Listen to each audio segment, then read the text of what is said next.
Welcome dear students to your science class, and let's move on to the next topics of our chapter, acids, bases and salts.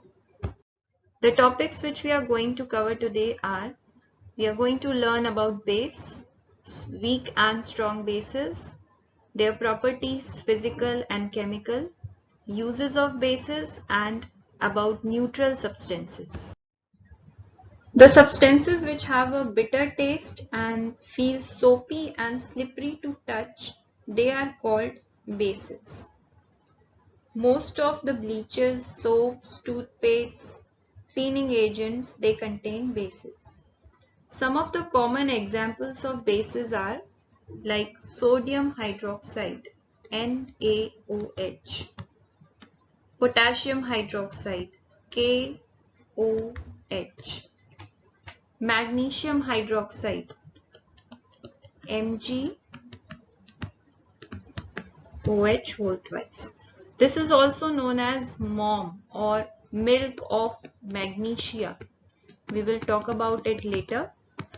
It is used as antacid. And another example of a base is barium hydroxide. So these are a few common bases. Like acids, bases can be either strong or weak. Strong bases can also burn our skin. Sodium hydroxide, potassium hydroxide, they are some of the examples of strong bases. And weak bases, they are very mild. For example, magnesium hydroxide, which I told you it is also called as MOM or milk of magnesia. It is a weak base and it is consumed as an antacid to get relief from excessive acidity in the stomach.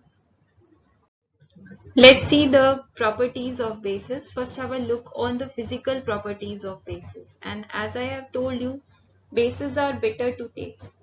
And it is the presence of a base that gives unflavored milk of magnesia, that is magnesium hydroxide, its bitter taste.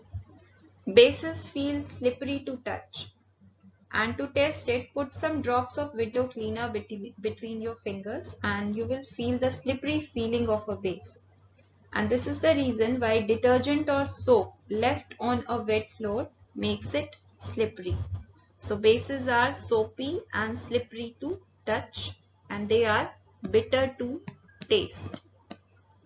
Then strong bases, as I have told you, like potassium hydroxide, sodium hydroxide, they are corrosive and they are dangerous to skin and eyes. And the other property of bases is that they turn red litmus blue.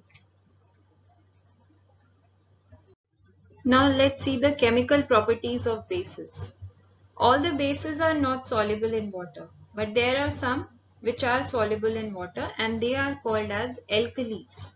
They are called as alkalis and they produce hydroxide ions in water.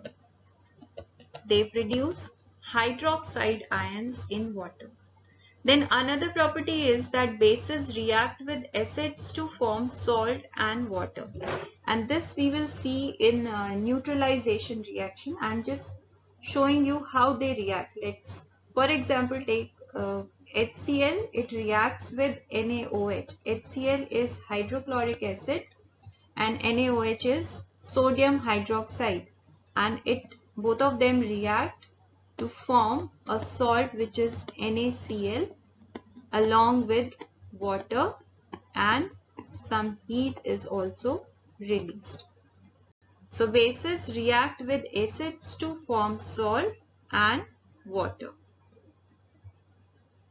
Let's see what are the uses of bases. Ammonium hydroxide, it is used as window cleaners. It is a base which generally dissolves grease.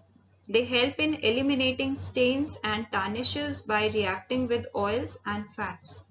And so they are often used in strong household cleaners. Drain cleaners contain sodium hydroxide and ammonia. Milk of magnesia, magnesium hydroxide. It is used as an antacid that acts as an agent to reduce acidity in the stomach.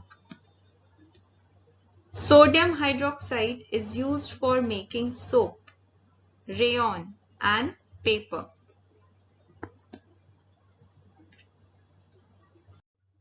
Acids and bases are found everywhere. They are used in our everyday life. Acids, when dissolved in water, give acidic solutions, and bases, when dissolved in water, make alkaline solutions.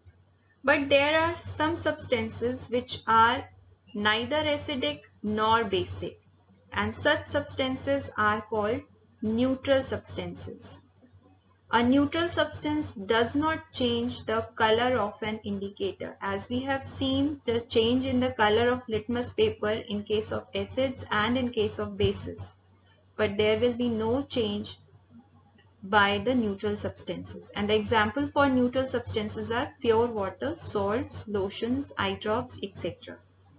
So in this way we have seen what are bases, what are their physical and chemical properties, and about neutral substances. Thank you.